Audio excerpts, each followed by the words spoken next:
So I'm here, of course, with my wonderful wife of, she's only 39, but we've been married 51 years. I'm older, but her name's Robin. We have two daughters. Those of you who are on Zoom might see the pictures.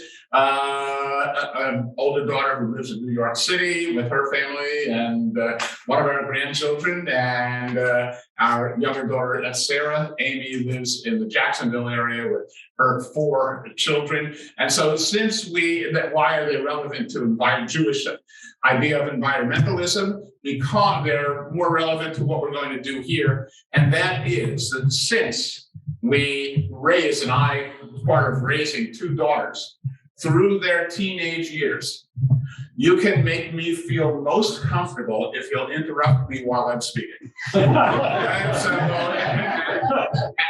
mean that seriously. And it takes me back to, there's a Yiddish phrase from the German, those of you who understand German or Yiddish, was is weniger is besser, what is less is better, and a smaller congregation is much more intimate, and we can have a conversation. So you can feel free to interrupt me at any time.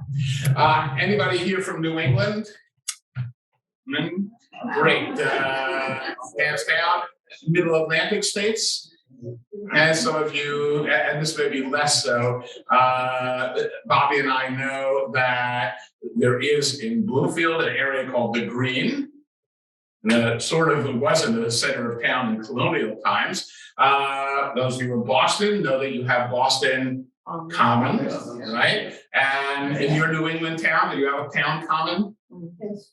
You may have that one time or another. And what was the purpose of that common? Grazing. It was grazing. It was, in fact, the houses lined the common, even in Boston, this was true, lined, and if you had goats, sheep, cattle, whatever, you could put them in the common and everything, they would graze there and then come back into your area for whatever in the evening. And this is how you raised your animals. And so it was common to everybody. It belonged to everyone. However, what's interesting is that somebody on the far side of the common, if they added an animal or 2 or 3, what did that mean? It was a little bit less for everyone else. And then if you built an addition onto your house and took some of the land of the common, you also affected the distribution and availability of grazing land for that animal. And so what made it common was everybody had it, owned it, and held it in common. And we shared it, and one person's effect would affect everyone.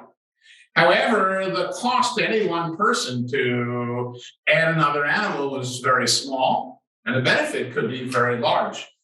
And so those who were able acquired another animal, and then another animal, and another animal. There was no reason for them to stop. After all, everybody else was footing the bill, more or less. And so it was that ultimately, the common system became destroyed. People took advantage of it, and villages and towns broke down and disappeared, literally disappeared, because they went to a system of private ownership of land. People don't recognize it in the third world. There's no such thing as private ownership of land. It just belongs to everyone. But once you have private ownership of land, you can put out as many animals, or if you want to destroy it as a possible pasture land for your animals, you could if you were not careful, or you acquired more land. And in fact, it encouraged greedy and people to acquire more land and have more in common. And they would aggregate, and the poor people had no access to it, as the wealthier people drove up the price of that land and added more animals and added more to it. And so it is that while we concentrate on environmentalism, we often think about the idea of toxicity. The truth of the matter is we need to also focus on the fact that there is a common area to all of us, and taking care of that common. One person on one side of Boston Common would affect another person far away on the other side, and so on. We're all dependent on that common area.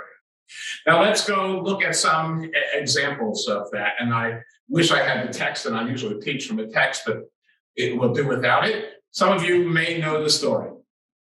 It begins in chapter 6 of the book of Genesis. It says in Hebrew, and I provided the Hebrew text, I wish I could show it to you. It says, Ele toldot Noach ish tzadik, tamid haya b'dorotav. These are the generations of Noah.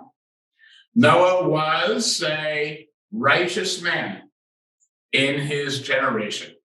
Notice that other flood stories, of course, who's the hero of the story? It's a great and mighty warrior, a mariner with great prowess, some kind of heroic person. How is Noah heroic? He is, in Hebrew, a tzaddik, a righteous person. And we know that the earth at that time was filled with, in Hebrew, Hamas, by the way, it was filled with violence. What kind of violence took place in the time of Noah that God decided to destroy the world by flood? What was the violence? War. War? War? There might have been war.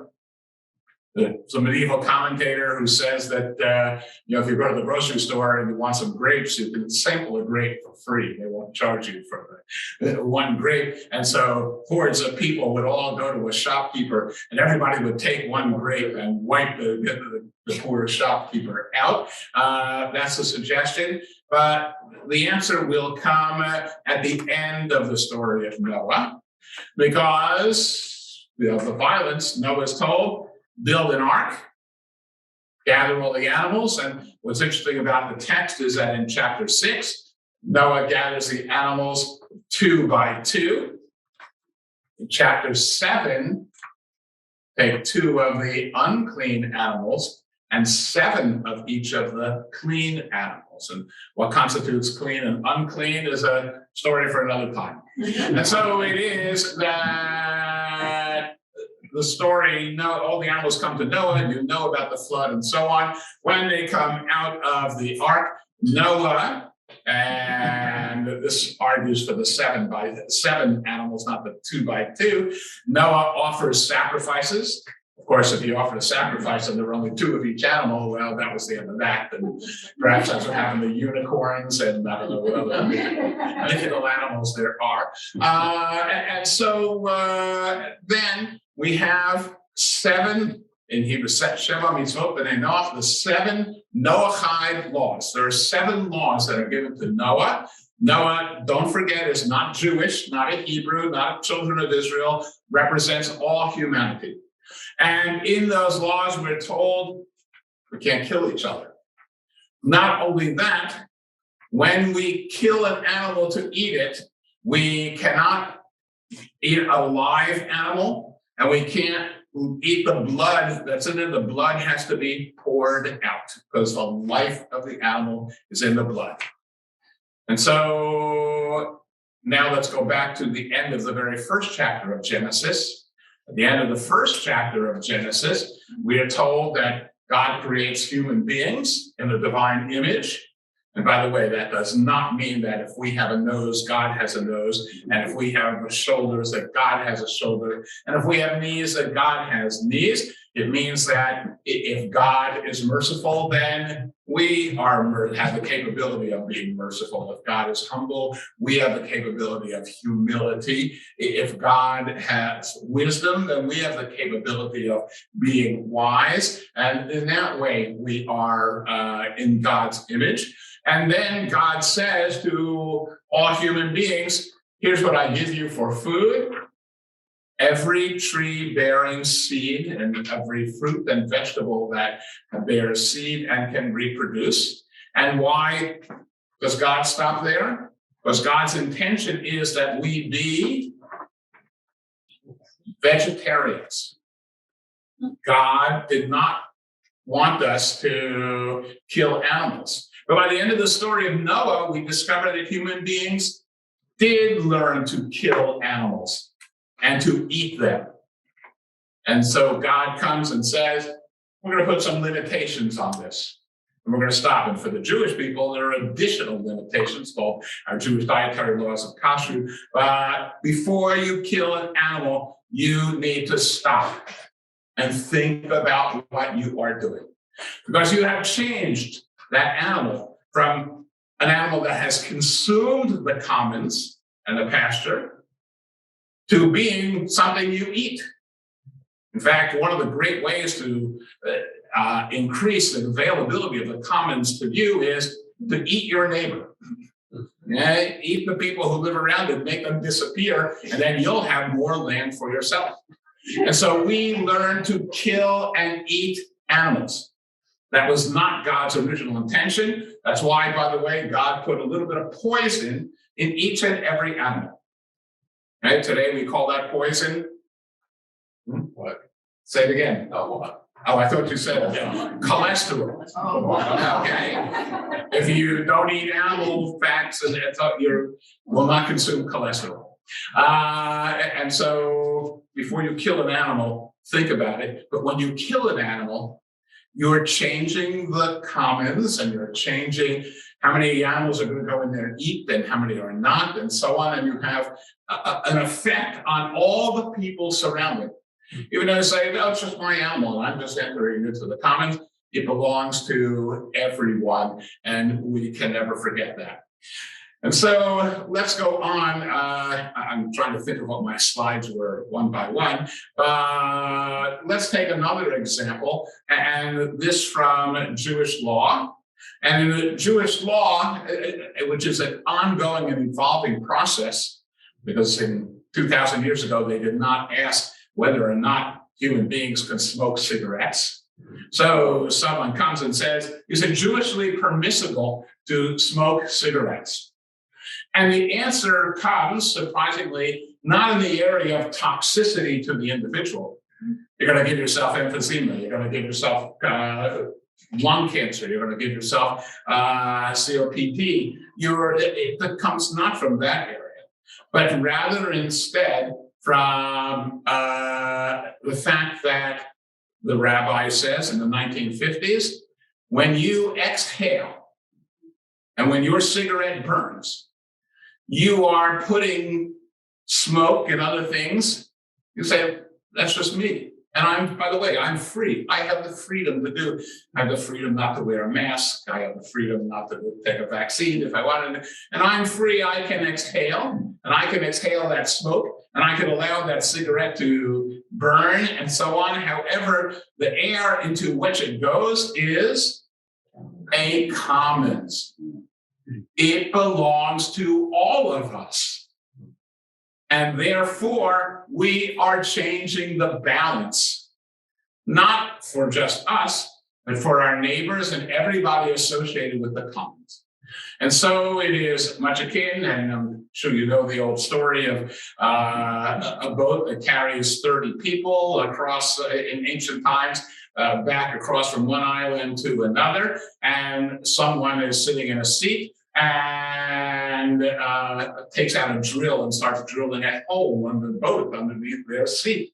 And everyone says, stop that, you're crazy, we're all going to sink. He says, no, it's underneath my seat. I paid for my seat, and I can do whatever I want with it. And continues drilling a hole until the hole goes through and the water scoops it. And it's not just his seat, but everybody is affected. And so in Judaism, we are concerned about what we do that affects not us, and not just our neighbor, and not just our friend, but everyone and people we don't know as well. And so it is that nature was built with a balance. And God created a great balance so that the world functions as it should. It went a little awry when people began to eat animals. And so God sent a flood to destroy the world and start the process all over again with new rules. By the way, our tradition says that God gave in the Garden of Eden to Adam and Eve, how many commandments? Just one. One, maybe two. Don't eat of the fruit of knowledge of good and evil, and don't eat of the fruit of the tree of life. That doesn't work. So God gives to the people coming out of the ark, Noah. We only know her as Mrs. Noah. Noah's three sons, Shem, Ham, and Japheth, and we only know their wives to be Mrs. Shem, Mrs. Shem, and Mrs. Japheth, and gives to them those 7 laws. And I wish I had the text to show you. That doesn't work either. So we believe that God took a small segment of humanity called the children of Israel and Jews and said, I'm going to give you not 1 or 2 laws. I'm not going to give you 7 laws. I'm going to give you 613 commandments in the 5 books of Moses. You're welcome to count them, by the way. I'll send you a list if you email me. And let's see how that works. And so it is that we're among the longest identifiable group of people in our Jewish identity has been maintained at least 3,000 years that we know of. That in fact, and don't tell certain people of a certain political bent, but more law is more helpful than less law. More governance is what, and if we take the external governance and apply it to it, ultimately we'll internalize it, and particularly on behalf of our children. And so it is that when we think of what the law should be and not, we need to think beyond ourselves.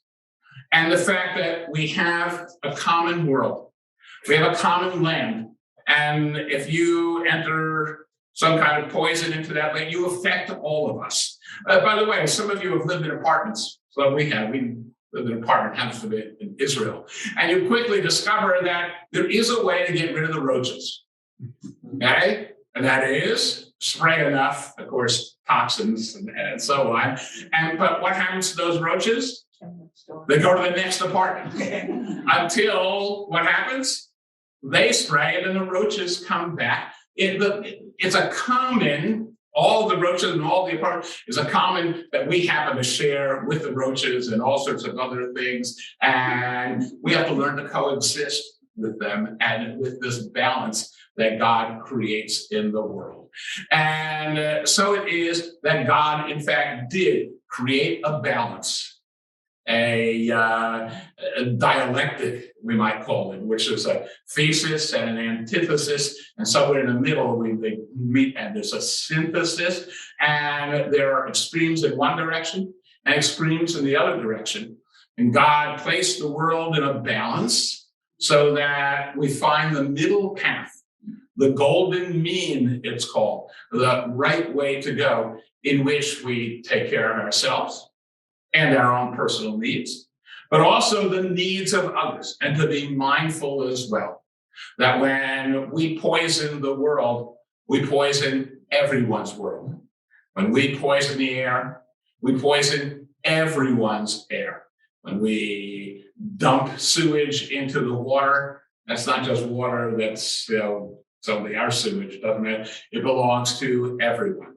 And once we recognize that all of this belongs to everyone, and we're all in this together, then will come true the words of the 29th Psalm, Adonai oz la'amo yitain, Adonai yivarech et amo b'shalom, that God will give us strength to create a world that is from end to end, one of shalom and one of peace. And I bid you to go forth, take care of this world so that we might together create a world that is from end to end, one of shalom and one of peace. Thank you.